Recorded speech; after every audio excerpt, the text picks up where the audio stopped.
What is going on, everybody?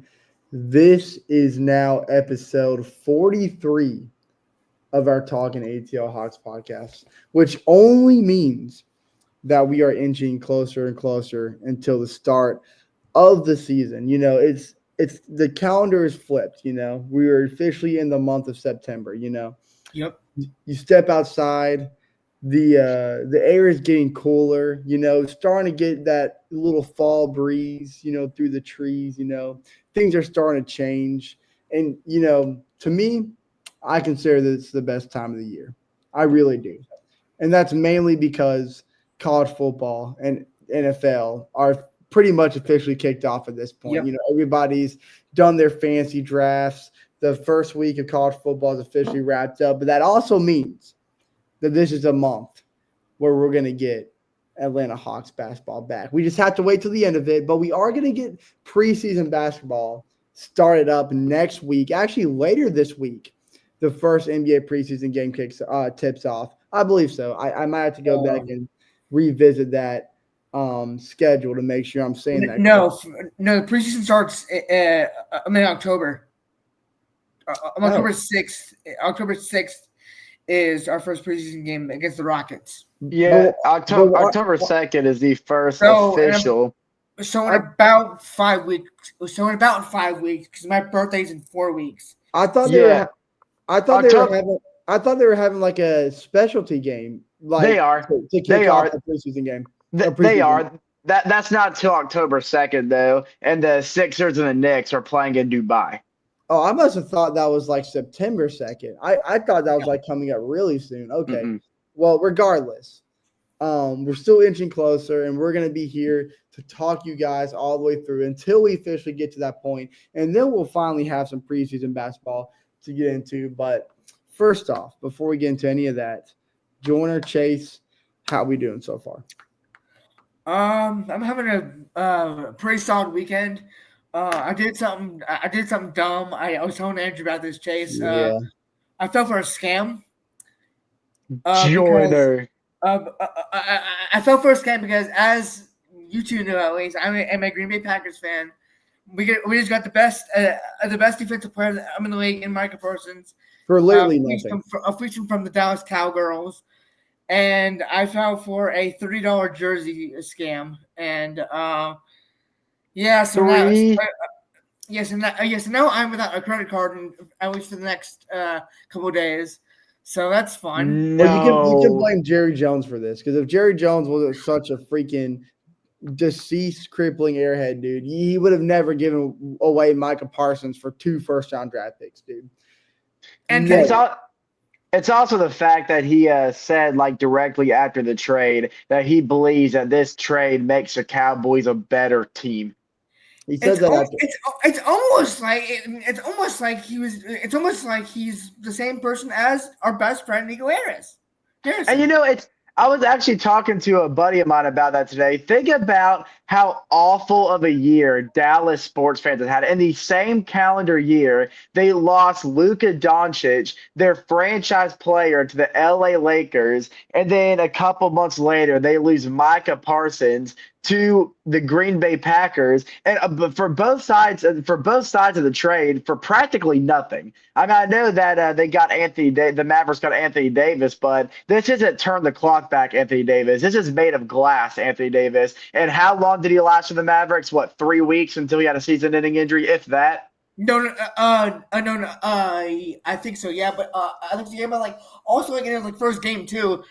He got injured in that same game. I don't necessarily agree with this take, but I've heard a lot of people on the internet say that the Micah Parsons trade is far worse than the Luka Doncic trade. I don't think that's true because football and basketball work very differently. Like, you can survive a football season without your best offensive player, but you can't survive taking away the star player from a basketball team in comparison to take away your star player for a football team holds a completely different weight. And I mean, listen, I'll just say this. I know this isn't a football podcast. I'm going to try to keep it basketball related. Yeah. But I'm just going to say this right here to all you Dallas fans out there.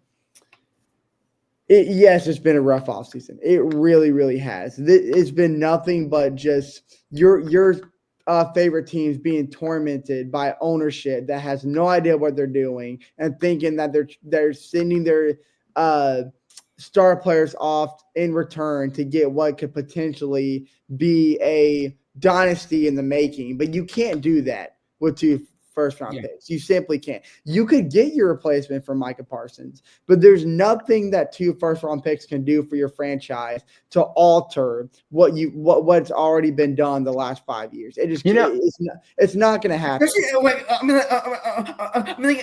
especially like two like late first round picks, because those picks are going to be like wait, maybe even like 30s, because like the Packers, we're probably going to make it like a Super Bowl run now. That's what makes it so dumb, because it's not like what the Hawks did with their trade down in this year's draft, where we have to rely on the Bucks and or the Pelicans on doing pretty poor, which has a really real possibility of reaching that outcome. But the Cowboys, like you said, Joyner, the draft picks they received are in ownership of the Packers. So in order for those draft picks to be high, the Packers are going to have to sink this year. Well, I have the Packers winning that division. I think do. Yeah. I think what people forget, though, is that I don't think getting rid of without a shadow of a doubt, the Cowboys could have got so much more from Micah Parsons. But one thing people have to remember is what was leading up to that trade, and what was most likely the main reason for that trade was just to get rid of Micah Parsons. Yeah. Micah Parsons was a toxin in that Cowboys locker room. He was done with Dallas a long time ago. I don't know if this is true. This is coming from Jerry Jones's mouth, and you can't really trust a word that man says. But he said on a podcast that he offered Micah Parsons a max deal that would have made him the highest paid non-quarterback in NFL history. Now, we know that's what he is right now in Green Bay, but Jerry Jones offered him that same deal, if not more, to stay with Dallas. And he still said no, meaning that it wasn't about money. It was about Micah Parsons wanted nothing to do with Dallas anymore. And rightfully so, because Green Bay turned around, gave him pretty much the same contract, and he accepts it in a heartbeat. But even so, there's no reason, even if going into the season that Micah Parsons wants nothing to do with you, there's no reason you should let a guy like that walk for anything less than 4 first-round picks. And I'm being genuine when I say that. I completely agree, but I think it was more so for the fact that the Dallas ownership just wanted him out of sight and out of mind, because he was adding a lot of pressure on the Dallas franchise. I think that the fact that he's finally gone is kind of like I have it in Jerry Jones's mind that he's now thinking that it's finally time to move on. And, they have a new coaching staff, a new head coach under Rain. They still have a lot of talent on the defense team. Now, I think their O-line sucks, but other than that, I think there's still a lot of talent in the Dallas team. And I'm going to kind of send this back to basketball before we get to your start bench cut. Yeah, we need to. We need to. This is a basketball podcast. This isn't a football podcast. But so to transition back to basketball, Andrew, to kind of argue with your take earlier, saying that when people said that this was worse than the Luka mishap, if you ask me, I think it's kind of about the same thing. And because I think at the time of the trades, the Mavericks and the Cowboys were kind of in the same position. But both of them were in a position where they could compete, but they had a few missing pieces. Dallas had last year one of the worst offensive lines in the NFL, yet everything around them, especially on the offense side of the ball, there was plenty of talent. There were just a few missing pieces that they needed to get over the hump and be true contenders. Same with the Dallas Mavericks. With Luka and Kyrie Irving, there was true talent there to compete, but there was a couple missing pieces, aka a bench. Luka, when Luka and Kyrie was resting, there was no supporting cast to get them over the hump. Now, where these two instances are similar is that instead of Nico and Jerry Jones fixing the holes that need to be filled, they got rid of their star player and just took 15 steps backwards. Yeah, but it's not. It doesn't hold the same weight. I think it does. When you're trying to decide on which one's worse, Luka, so much worse. It's so much worse because that is a franchise player. And you can't take away a franchise player off a basketball team and then do the same thing on a football field and think it's going to have the same kind of impact. It's going to have an impact, and a sizable impact for both sides, but you take away your star player from a five-player basketball team, it's going to destroy all leverage that team has for the remainder of the season and going forward. Whether you think one side was heavier than the other, it's a lot. These are very similar cases. There's a lot of similarity here than you might think. I mean, there's similarities, but I just think the argument is dumb because Luka's going to LA was far worse than Parsons going to Green Bay. Far worse. Far if we talk about the Cowboys anymore, I might throw up. Okay, yeah. So I'll keep it real quick. So as a resident Packers fan here, I do want to agree with Chase on this. Thank you, Jordan. Only because I want to add more context. So, with the Luka trade, Luka is going to a very high market team in the LA Lakers. You know, the LA Lakers are a very storied franchise. You know, multiple championships. Everyone wants to be everyone dreams of a big Laker when they go to the league. Same thing with the NFL. The Green Bay Packers are a very storied franchise. Everyone wants to be a Green Bay Packer, even though the weather sucks up there. A defensive player from the Packers gets traded to Dallas. A defensive player from the Lakers gets traded to Dallas, and Anthony Davis. Kenny Clark was the player that was included in the trade. Only the first round draft picks, and first round draft picks went to the Mavericks instead as well, and also Michael Parsons and Luka Doncic are both 26, about the same age as the one when they got traded.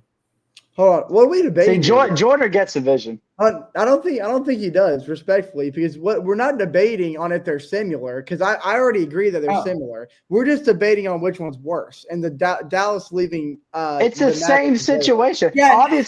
Obviously, it's not the same situation because basketball and football are completely different. It's not a better or worse situation. It's not better.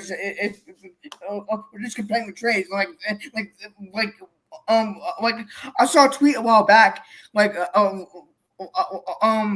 my god! I somehow got myself on Mavericks Twitter, and Mavericks fans were saying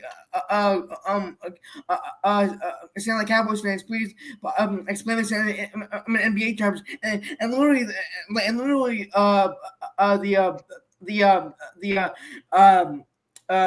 Mavericks fans were saying this is the exact same situation as Luka to the Lakers for Anthony Davis. Yeah, no, I'm agreeing with that. I was an aging defensive player. Kenny Clark heading to the Cowboys for a young, talented player in Michael Parsons, along with first-round draft picks. I think both trades set the franchise back multiple steps. I think you guys greatly misunderstood what I said here. No, I know exactly what you're saying. Yeah, I mean, I never once said that these two things aren't similar. I'm on that side. I am on that train with you guys. These two situations are identical. All I said was I'm just bashing the guys who are on social media right now trying to say that the Parsons trade is worse than the Luka trade, because it's not. It's the same. It's the same. No, it's not the same. It's not, because listen. Let me just paint this picture for you real quick. Okay, let me ask you this one question. Do I get to answer? You got the Dallas Mavericks and you got the Dallas Cowboys. Okay, which one is more likely to happen based on the trades alone? The Cowboys, they trade away Micah Parsons. The Mavericks, they trade away Luka Doncic. Which of those two teams, given their new roster, have the best possible chance of winning their respective championship? The Dallas Mavericks. What? Yep. And I was talking to who was I talking to? I was talking to Jackson. This is ridiculous. I'm so sorry. I was talking to Jackson Voles about this today, and I think that's a horrible source. That's a terrible source. I'm the source. Dudes, by the way. Shout out to Digger Dudes. I appreciate you, Jordan. Good shout out. Good shout out. Good I'm man. the Good source, man by right the there. way. I was just telling you who I was talking to. This has nothing to do with Jackson. I was just saying who I was talking to. Well, that's I said irrelevant. all this. I was talking to Jackson today, and I was telling him that I think there's a real possibility that like when I think of teams that could win the Western Conference Finals this year, the Dallas Mavericks are the top of my list. There's a real possibility to me that the We're not Mavericks could win the talking NBA Finals about this year. next year. My question was when the trades happen. Oh, I thought you meant now. I literally said like 3 different times, going solely based on when the trade happened alone.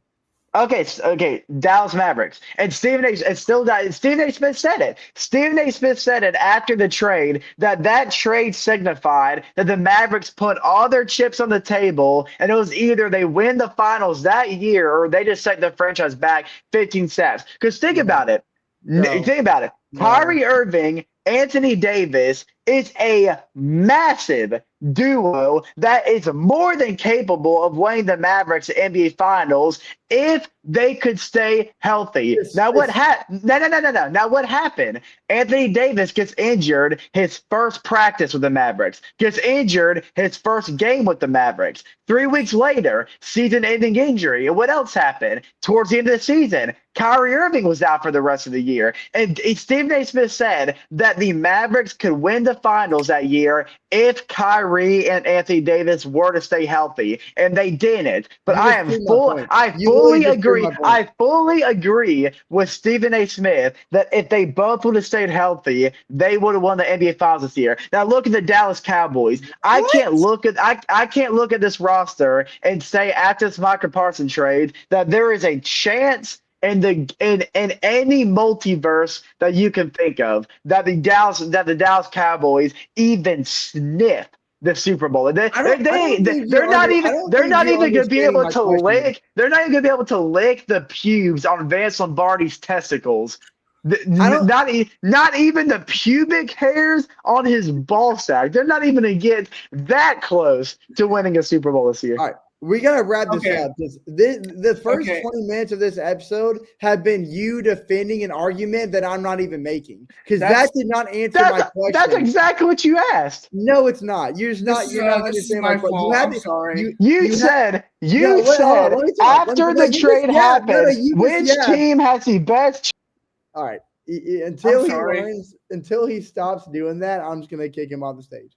This is my fault. I'm sorry. There you go. This is how I'm going to have to get you shut. This is 100% my fault. I'm sorry. I shouldn't have gone on this app. No, this is beautiful. This is beautiful. Here's what's going to happen because this episode has been so AIDS. I'm going to save the viewers here because that argument was so unbelievably stupid. And I'm going to explain, and then we're going to move on. I'm going to explain, and then we're going to move on because we have to. This is why that argument was so stupid. You just proved my point by saying that the Dallas Mavericks championship hopes were demented because their players that they trade for Luka Doncic got injured. By explaining that entire thing, which by the way, you even believing that Anthony Davis and Kyrie Irving had a chance of taking down the Oklahoma City Thunder this year was absolutely ridiculous. If that team stays healthy, I'm not even giving them the light of day of making the NBA Finals. So that was retarded in and of itself. Secondly, you just proved that when a player is off the basketball court, when that player cannot stay on that court, that team is completely diminished. You said that yourself. That does not apply to football. The Dallas Cowboys, let's just say the Dallas Cowboys had a Super Bowl contending roster. And let's say the Dallas Mavericks had an NBA championship contending roster. You take Luka off that team, their chances go from 95 to 43. You take Micah Parsons off a championship caliber Cowboys team, those chances go from 95 to 90? It's a big blow. Ow, oops, sorry, boo-boo, that hurts. Take a look at the Philadelphia Eagles when they beat the Patriots in the Super Bowl. Nick Foles had an MVP caliber season that year. He goes down in week 15. You said it wrong. Carson Wentz. What happened? Backup quarterback takes him all the way. Because in football, you can bounce back when you get rid of a star player. You can. There's 11 players on offense and 11 players on defense. That's not even what you asked. That is not even what you asked. That's what I asked. You said. We're not talking about it anymore. We're not talking about it anymore. All right, can we get into the injury start bench cut now, please? I said we're not talking about it anymore. I'm sorry. I hate to keep doing that to you, but I said we're not talking about it anymore. That answered my own question. Okay, let's get into the injury start bench cut. We're 20 minutes in. I'm sorry, guys. Again, I apologize. I'm just really excited to get the best NFL player. I'm already just really excited to get the best defensive player in the league. This could have lasted 13 minutes if Chase just understood what my question was. Yeah. But here we go. Got to go to start bench cut now so we can make this basketball related. Even though we really tried. We really tried to make that basketball related. Start bench cut. Here we go. I'm going to completely do a complete 180. This has no relevancy to what we were just talking about. But I do want to shine a light on one of my favorite things about Hawks basketball is really Atlanta altogether, because Atlanta is just the metro spot for performance when it comes to music artists, when it comes to athletes. It's just a highlight spot for celebrities. That's the key word here. Celebrities. Oh, brother.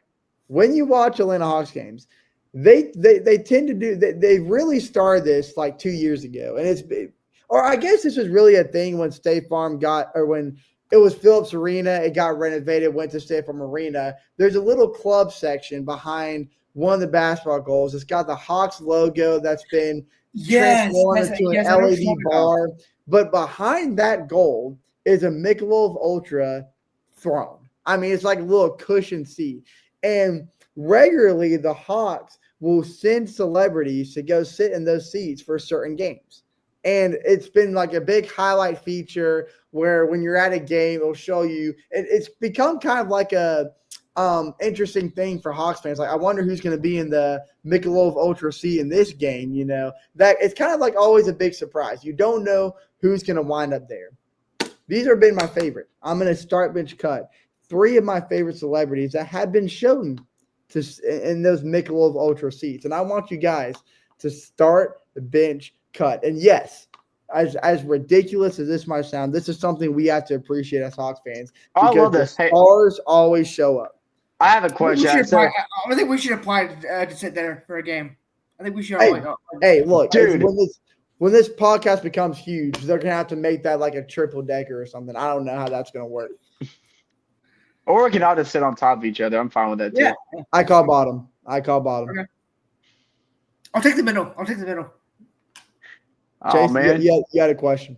The top's not as fun. I was gonna ask, so you're presenting 3 of them, but we had to start bench cut based on your 3? Okay. I didn't know if you were like doing it where we had to choose our own, or like you're gonna present and I got you now. I got you. Go. These are 3. Now, one of them I'm just gonna say right off the bat is very obvious. And if this is not y'all's favorite celebrity that goes to Hawks games, I'm ending the podcast. There we go. I'm ending the podcast if y'all do not agree with me here, because it should easily be y'all's number 1 for a lot of certain reasons. So I'm not gonna tell you where I'm gonna pull that guy. I'm just gonna you should know when you hear his name. Yes, Quavo gets my start. What? So yes, Quavo gets my start. Yeah, Quavo. Yeah. How'd you freaking know? Quavo, dude. I mean, come on, man. There's not a bigger celebrity, really a bigger Hawks super fan than Quavo himself. Look, when he's not in the Michelob Ultra seat, he's literally still sitting there courtside to just about every single game. I was so upset when freaking Migos broke up, and then didn't Offset get shot Rip Offset, man. Offset. But I will say, now a lot of people don't know this. Here's a little side story for you guys.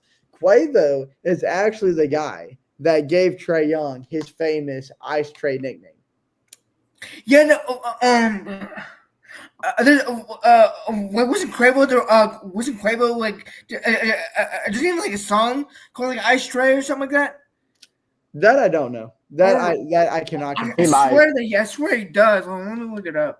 Well, while Jordan's look this, I think everyone can appreciate the most legendary Quavo moment when he took camera from one of the camera crew on the Atlanta Hawks courtside and started recording the game himself. Yeah, yeah. Look, just to show you how much impact Quavo has on the Hawks season. Okay, I'm okay now. Like, it's not just Quiver. Like, it's Migos in general. Like, it's the entire like group. Migos. It's Migos featuring Lil Yachty, which And it's called Ice Tray. Hey, yeah, it's called. It's spelled like ice, like an ice tray. It's not spelled. It's not spelled like Trae Young's name. It's spelled like ice, like an ice tray. Well, Like, it's probably where the inspiration came from. I will yeah. say, just to kind of highlight how important Quavo is to the Hawks franchise and the Hawks season festivities, is the team every year has a game dedicated to Quavo himself, and they'll call it Quavo Night. And it's always on his birthday or whichever game is closest to his birthday. Yep. They celebrate it on what they call Quavo Night. And it's just he's been a huge part of the Hawks' new founded culture. And he really just truly embodies what the Atlanta Hawks are and what they kind of want the fan base to rejuvenate with. Is just Quavo's energy on the court every single game and his support for guys like Trae Young and really just everybody on the court. So that's your first one. The second one, this one's kind of tough. This one's kind of tough, but I'm going to put 2 Chainz for another one. This isn't my order, by the way. This is 2 Chainz, okay? Another Atlanta icon. He's also another loyal, frequent fan. He's been seen, again, courtside, countless games, and he's also name-dropped the Hawks, the Atlanta Hawks, in some of his recent music. If you're a big 2 Chainz fan, you probably know this. I mean, even in his older songs, he alluded to the city of Atlanta in general, but in his more recent songs, he's actually alluded to the Atlanta Hawks in and of itself.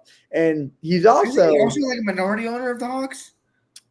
I know he was at one point. Like, he probably is. Maybe. I mean, he was at one point. Him and Quavo always link up on courtside, though. That's one thing I do know. Now, my third one for you guys. Mr. Jay-Z. Okay. Now, it was a huge deal. The reason why I'm putting Jay-Z up there as one of my favorites is because it was kind of a huge deal when he showed up, because he showed up to the Atlanta Hawks playoff basketball game. This was during the 2021 Eastern Conference Finals run. It wasn't his first time as a Hawks game, but when he went there for this specific playoff game, I believe it was a series against the 76. No. It was a series against the Knicks. It was a first-round series against the Knicks. Might have been Game 3, actually.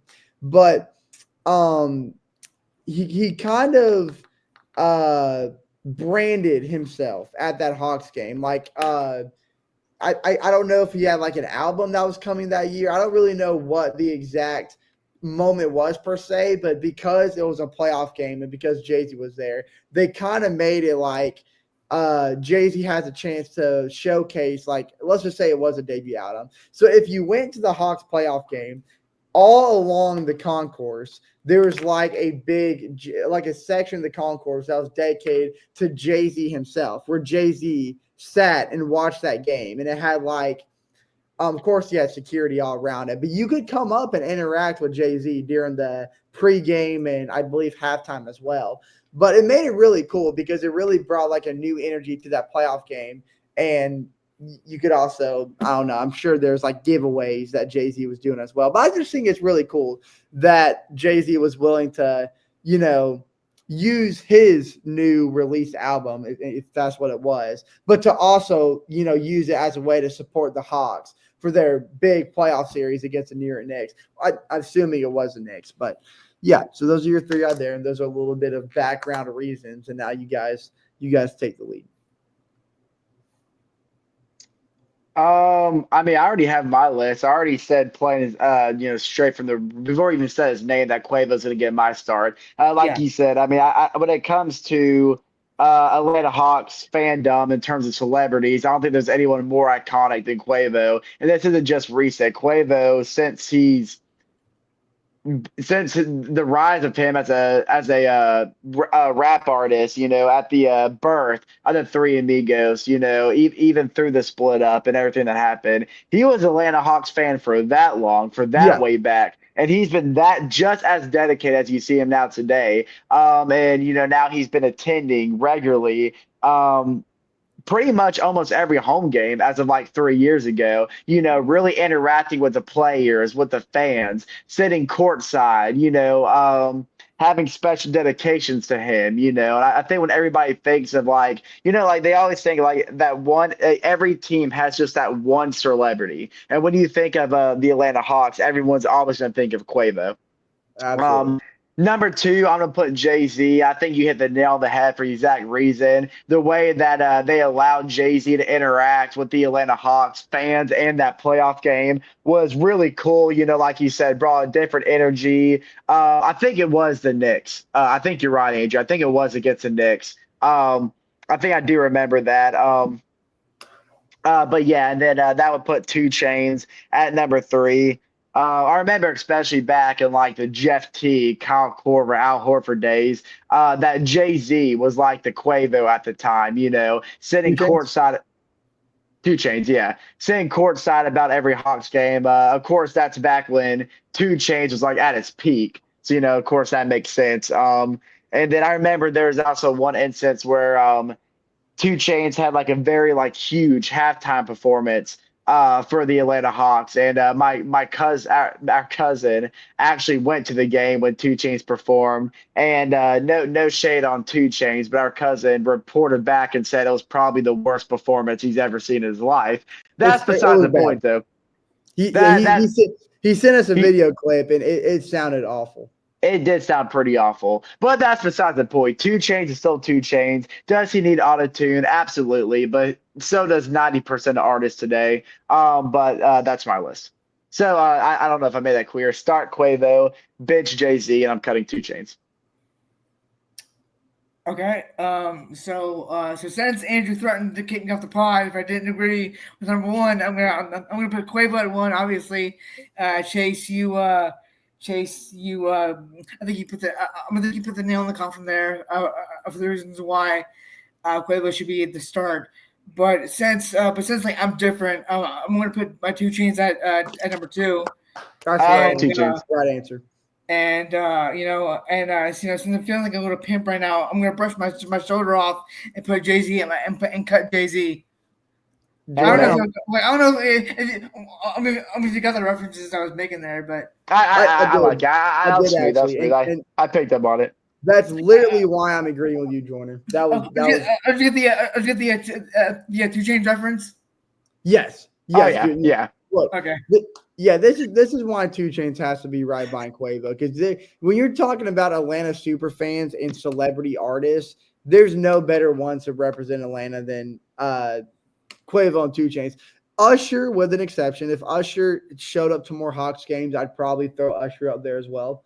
But yeah, dude, like you, I think you alluded to Chase. Two Chainz was the Quavo back during the 60 and 22 season, back when we had Paul Millsap, Jeff T, Dennis Schroeder, Kyle Korver, Al Horford, and now with the newly revamped Hawks, Quavo's become more of that sideline guy. But listen, all those celebrities, fantastic. Glad you guys showed up. Continue to show up. And And real yeah, quick, Tom Holland. real Tom quick, Holland I was was an wrong awesome. about Two Chainz. He's not a minority of the. He's not a minority owner of the Hawks. He's a minority owner of the G League affiliate Skyhawk, Oh, okay. College Park Skyhawks. So Yeah, so the G League team, not the NBA team. I'm glad you said that. I was looking at the Yeah. Atlanta Hawks minority orders, and in case you're interested, Grant Hill, obviously, he's our biggest minority order. Jamie Gertz, Jesse Itzler, Sarah Blakely, Stephen Price, Rick Schnall, and Dial Home Court Partners. Those are the Atlanta Hawks minority orders, in case y'all were wondering. So we're gonna have to I get mean, him on Grant the Hill's the only one podcast. that rings a bell to my ears. So I Yeah, don't know. Grant Hill is the only name that list I recognize. Well, you're looking at the next three minority orders right here, though. We'll soon Jamie join that list. Gertz is an actress, If we won the but lottery, hey. if you win the lottery, we should just like chip in all of our winnings and buy a stick at the Hawks. Let's just go to Vegas, dude. Let's just go to Vegas, and we can't leave until we have enough to buy the Hawks. Oh yeah, that's a fantastic idea. No, let's go to Vegas to win the lottery, and let's go to Vegas to win the NBA Cup. Good idea. Good idea. What way to Talkin way to ATL tie Hawks that in, live from Vegas. Way to tie that in, dude. Yeah. So speaking of traveling, I guess let's travel to Europe. Let's travel to Europe. Let's hop on a plane and take a little, I don't know, 14-hour trip over to Europe, however long of a flight that is, because there is still Hawks basketball going on. Technically, just Hawks players showcasing themselves in the Euro Basketball League, which is a summer tournament that goes on every. So, in case I didn't know, guys, overseas NBA players do continue to play throughout the offseason. So, really, they don't even get one calendar break within the calendar year. They're nonstop balling out, whether it's in America or it's in Europe or it's in France or Italy, whichever one. The Euro Basketball League is where guys like Kristaps Porzingis, Zachary Richardson, Vic Krejci is another guy that's playing in the Euro League right now. And I'm just to kind of give y'all some update on kind of what I know we kind of dove into this a little bit last episode, but just to kind of update you with some recent news and updates of how these players have performed since we talked about last week. Porzingis, in his most recent performance, led Latvia to a win over Estonia. Hopefully I'm saying that right. He had, this is a really good stat line, 26 points, 7 rebounds, and 2 blocks. So really showcasing his dominance in terms of rim protecting inside the paint on the defensive end. And he's also been praised for his effort, and he's even been comparing the atmosphere in the tournament to the NBA Finals. So this is some really hostile environment because basketball, since all these star guys from overseas have been transferring themselves and making big names in the NBA, which is obviously the most prominent basketball league, a lot more attention is being shown on European basketball players because there's more and more of a European influence inside the NBA. So guys are really being prepped up over in Europe and then being shipped off to become stars in America. So basketball is growing immensely. And so when it comes to EuroLeague time, atmospheres are getting more and more hostile. Now, however, though Porzingis' last performance was very solid, he did have a less efficient outing in his game against Turkey. He struggled a little bit from the field, only had 10 points, and he had 6 turnovers. Now, 6 turnovers from a guy that's going to be your gateway to score inside the paint, aside from Trae Young, but really to be your bully ball kind of guy. To have 6 turnovers, I can only imagine poor ball security. Maybe he didn't tuck the ball in low enough when he was going in the post. A lot can go wrong when you're trying to move the ball and you're that lanky inside the paint and you're going against guys that have quick hands. Now, overall, so far in the EuroLeague, he's averaging 18 points per game, along with 5.7 rebounds and about 2 blocks per game.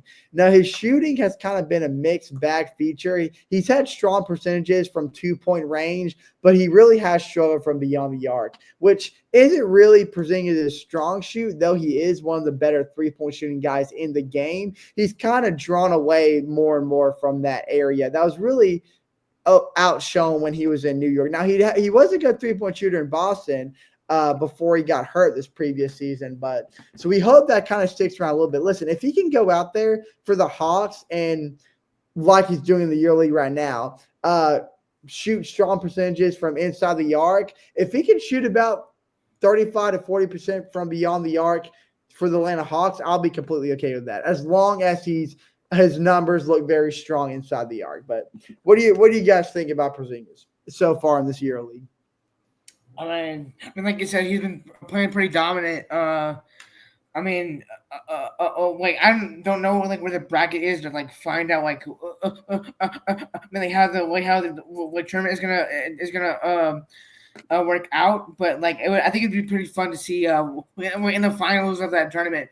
It's to see France and Latvia, Zachary Richardson and Latvia who has Kristaps to play in the finals. Hold on, let me see if I can find the bracket. I got it right here. I can share my screen real quick if you guys Okay. want me to. Go for it. Let's see. Okay, can y'all see that? Yeah. Yeah, I can Okay, see it. so here's the current standings as of right now. So you got the Group A. Now, if you take a look right here, it's got asterisks around the team that's already qualified for the round of 16. So Turkey and Serbia have already qualified as they have 8 points. They haven't lost a game yet. Now, Latvia, which is the team that Porzingis plays for, is 2-2 right now with 6 points, just outside the reach of qualifying for the round 16. Now, I'm not really sure how many teams qualify. Well, obviously 16. That was a dumb question. But I don't know how many teams of each group can qualify. I'm assuming it's got to be an even split. So you've got 4 groups. You got 4 groups right here. So it's only safe to assume that 4 teams come out of each group, right? Yeah. Yeah. Yeah. So, and I think that's the case because you take a look at Group B, they've already got 3 teams that's already qualified: Germany, Lithuania, and Finland. And then Group C, none have qualified so far, which is pretty interesting. And then Group D, none qualified over here as well. Now, France is obviously the team that Zachary Richichet is playing for. Yeah. And as you can see right here, they're currently 3rd in their group, right behind Poland and Israel with a 2-1 record. And then you can kind of scroll through here. Like we can look at today's results, for example. Okay. If we find, let's see. Latvia beat POR. That's not Poland. Let's see who POR might be. Portugal, maybe? Oh, Portugal. Portugal. There you go. Oh, okay, Portugal, yeah. So Germany, which is where Dennis Schroeder is playing. I know Dennis Schroeder is no longer on the Hawks, but shout out to Dennis Schroeder getting a dominant win, which Germany, from what I hear, is the heavy favorites to win the EuroLeague, which makes sense. Well, yeah, they just like blew out who's that, Great Britain by what? 77, I think that is. No. So France, Zachary did not play today. If we go back to yesterday's fixtures, France lost to Israel in a pretty bad blow, 82-69, which Israel evidently is playing very well right now. They're 2nd in Group D. Now, do you know like who Israel? Does Israel have anyone notable or no? I remember last in this previous the basketball World Cup. I remember Israel was a team that was like pulling off some crazy upsets in the group stages, and I don't remember exactly who was on that roster, but I feel like there was. What about? I don't know. Jenny's on there. Jenny Avdi is on there. Yeah, the EuroLeague roster is obviously not going to be the same as the World Cup. Let's see how Zachary did. Now it's fun. It's funny to note because, or it's pretty cool to note. Like, so Dirty Down South. If y'all don't know what that is, it's a Atlanta sports page article that just their article. They post a lot of blogs and stuff about Atlanta sports. So of course concerning the Atlanta Hawks. The EuroLeague is always a fun thing for NBA fans to watch, especially when it's right around the corner of the NBA season, because it gives them the chance to see how their players perform in competitive basketball before the actual season starts. And it's especially important when you have someone like Zachary Richichet, who's like a rising star for your team. So Dirty Down South kind of did a little poll asking out of the 3 Atlanta Hawks players that are performing in the EuroLeague, Zachary Richichet, Kristaps Porzingis, and Vic Krejci, which of the 3 are you most excited to see? And 97% of the people voted Zachary Richichet. And that's even over Kristaps Porzingis, who was obviously our biggest signing this past free agency. But it's because of Zachary Richichet being a rising star and seeing how much he improved in the second half of last year, and knowing that he's due for an even bigger step up in this upcoming season, but seeing how he's transitioned already in the EuroLeagues. As we look at his numbers, he has played phenomenal throughout the group stages, and this is just a testament of what we're expected to see out of year two, Zachary Ricochet. And I always love to know. I always love to allude back to at the very start of the season, about a month or so in, when he made the explanation that in France he was the best player in the league, but in the NBA he's just an average guy. But we all know Zachary Ricochet post All-Star break was nothing what's the right way to say it? Was was nothing way short of more was way more than just your average guy. But he was actually a huge asset for the Atlanta Hawks, especially after the loss of Jaden Johnson and Clint Capella. And he was a big reason we were even able to make the play-in, though our play-in performance wasn't pretty. So yeah, I think by no surprise, Hawks fans are definitely most excited to see how Zachary Ricochet performs the rest of this EuroLeague. Real quick, something that I would like to point out is, and this is like, this could be like nothing. This could be like nothing, but I would like to point out that Zachary Ricochet is wearing number 21 for Team France. Oh, He's wearing number 21. He's wearing number 21 for Team France.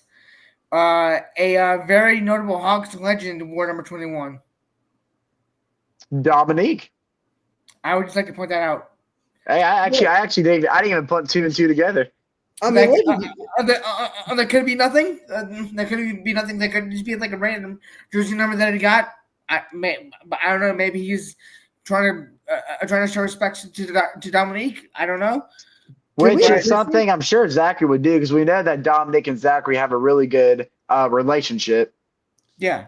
Can we appreciate something right here, though? This is really, honestly, what I'm loving when I'm looking at his statistics right here. So you go look at his average through 3 games right here. He's averaging about 18 minutes in each of those games. Yeah. His most minutes played in this past game against Israel yesterday. But take a look at these splits. He's averaging 12 points, which, I mean, through 18 minutes, 12 points is really not that bad. But look at his shooting percentages. From the field, he's shooting 54%.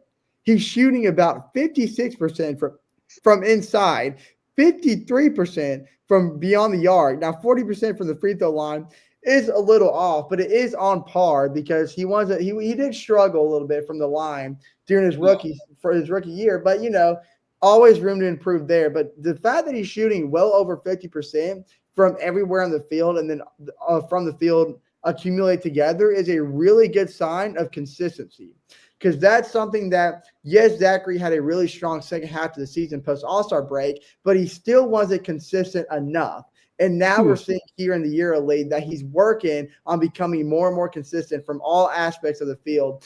And he's going to become a euthanized weapon, because you pair him up with a guy like Kristaps, who really dominates from the inside. You get a guy like Zachary, who has more and more utility because he's able to expand his game in terms of consistency from everywhere on the court. That's going to wreak havoc for defenses that the Hawks are going to be matched up with, because you've got a quick on-ball guy like Trae Young, who can dish the ball out to a guy like Jaden Johnson, who's explosive on the inside, but yet defenses have to worry about where's Zachary on the court, and how is the ball going to be, and is the ball going to find Kristaps Porzingis in the paint.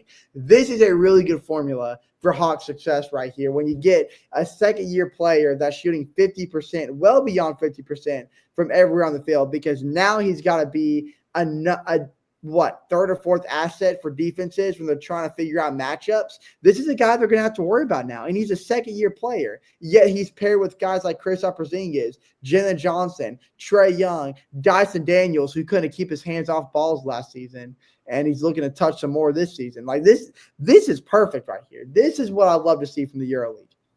Yeah. But I guess what we can do is, just for kicks and giggles, we can. Does anyone know what team Vit plays for? I'd like to go. Czechoslovakia. I'm not sure what group that's in. Oh, but it's right there. Right there. Let's go. I want to go take a look and see how Vit's been playing. Wait. These are leaders. I was like, do they have 3 guys named Martin? No, go to roster. You there? He's where 27. He's wearing his. Okay. So 30 points. He's played in 4 games. He's averaging 25 minutes a game, and he's averaging about 7.5. Something that I don't like here is that he's shooting 27% from the field, which could be a big indicator as to why he's only scoring 7 in almost 25 minutes played. Now he is shooting, he's shooting 13% from beyond the arc, which is supposed to be his specialty.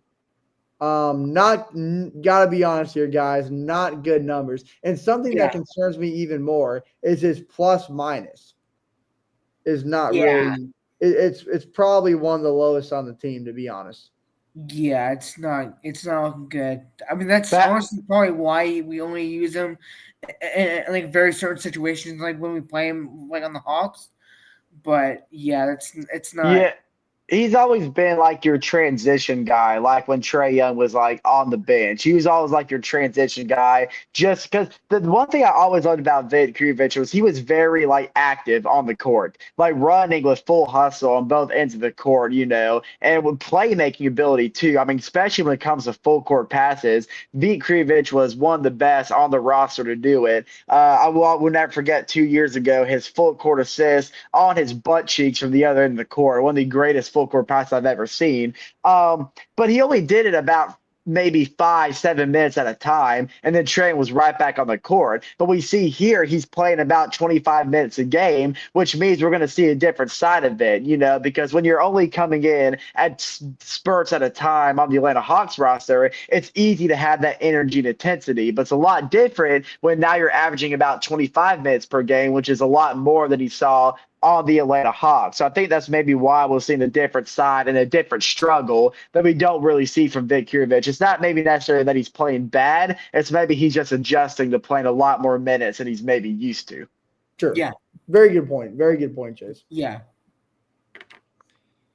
Just for kicks and giggles, I know, like I mentioned before, he's no longer on the Atlanta Hawks, but I am interested to see how Dennis Schroeder's been playing for the top seed of Germany.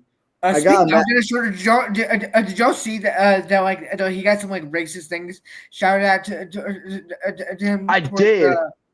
I forget what fans were doing it, but I know what you're.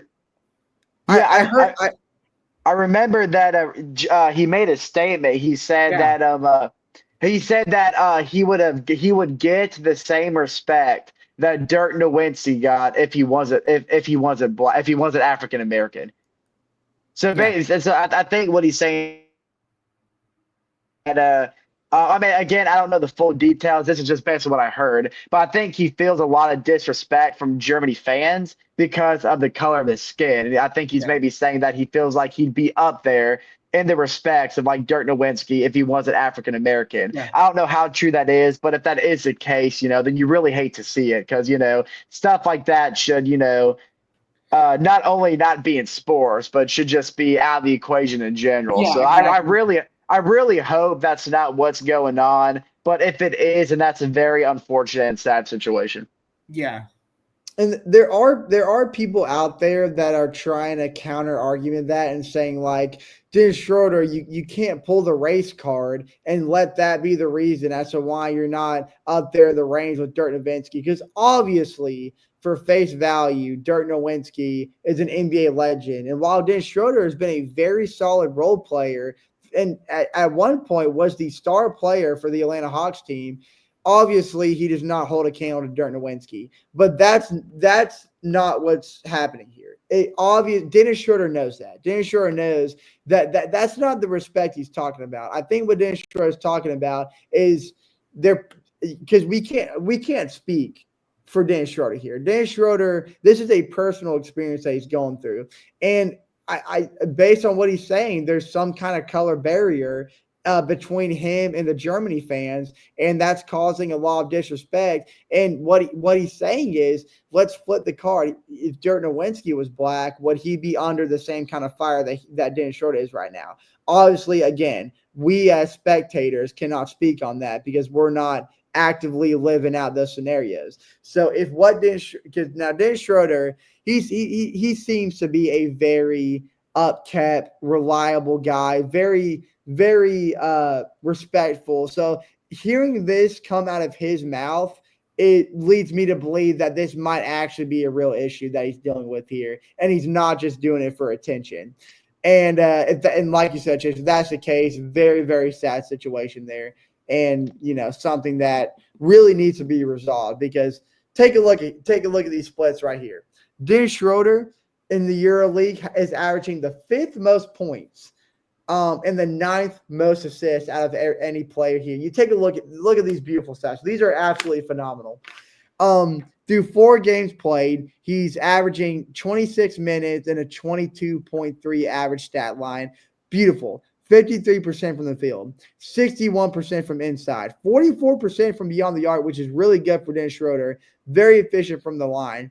And I mean, obvious, and he leads Germany's basketball team in points per game. And I mean, I'm taking a look here, and like, this is just up par with what Dennis Schroeder's done for Germany. Because for those who don't remember, he actually led Germany to a World Cup a couple years ago.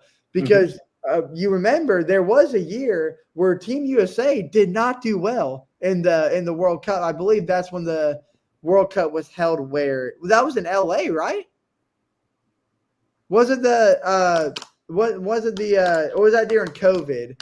Didn't they have it? It was during COVID. It was during COVID. Yeah, but didn't they have it in LA because of COVID matters? I think they did. They did. That's right. It was supposed to be. I can't remember what it was supposed to be, but you're right. They moved it to LA once COVID hit. Yeah, so it was on our home soil, and Germany outplayed Team USA, and Dennis Schroeder ended up leading all the way to a gold medal, and became the MVP for that year's FIBA. So, Dennis Schroeder has always played his best basketball when he's been in a German jersey, and so I'm really, really excited or happy for Dennis Schroeder here.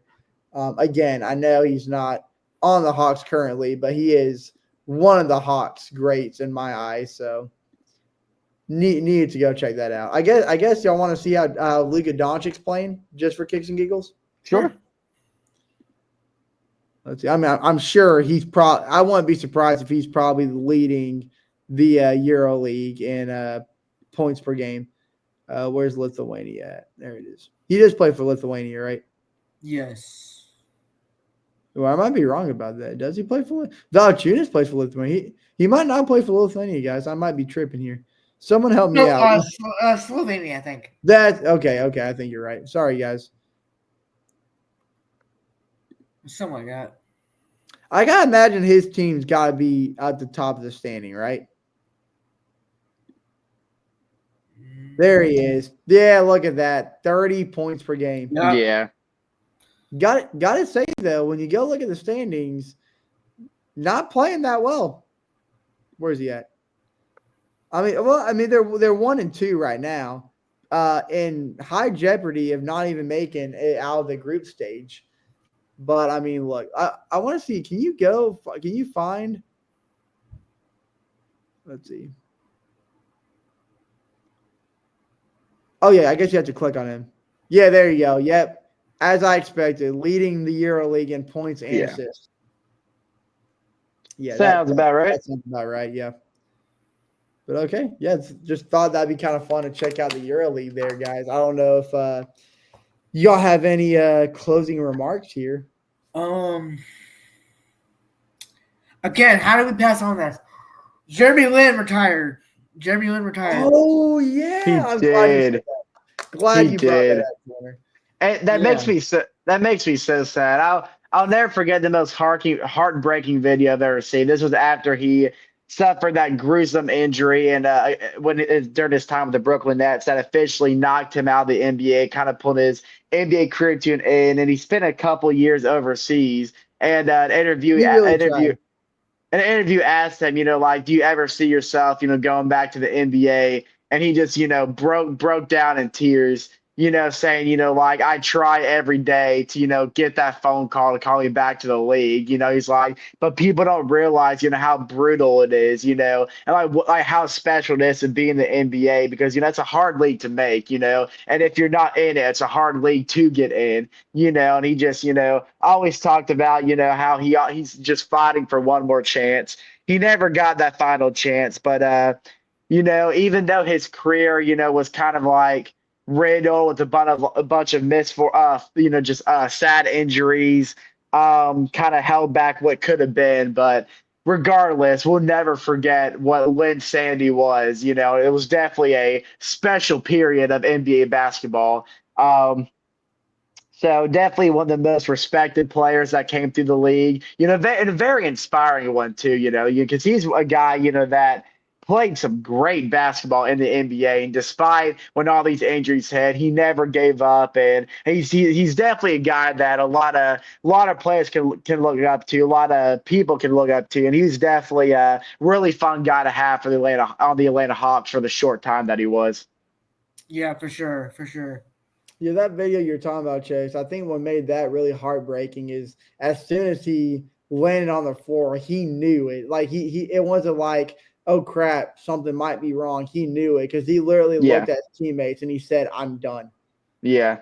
Yeah, you just see it in his face too. Like he knew that was the last time he was going to touch an NBA floor. Yep. Yeah, man. No, there wasn't the last time. The last time he touched NBA floor was with the Raptors when he won the championship.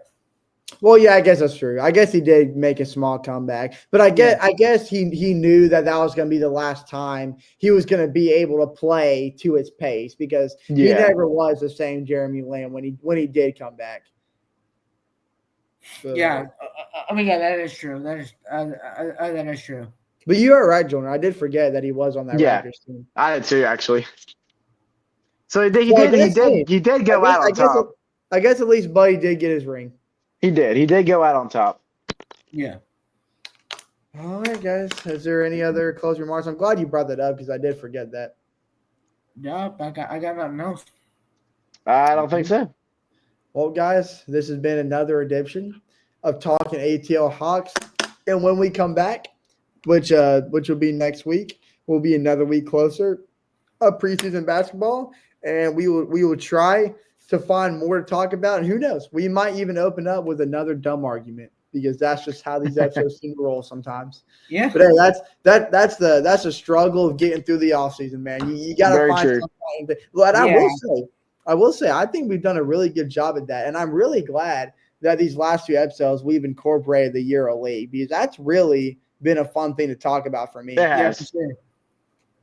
But hey, I'm glad we got some guys that I represent in a good way.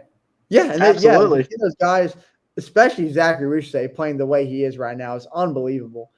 Very encouraging. Very excited to see his sophomore season get underway. But as for me, as for Joyner, and as for Chase, this has been Talkin ATL Hawks.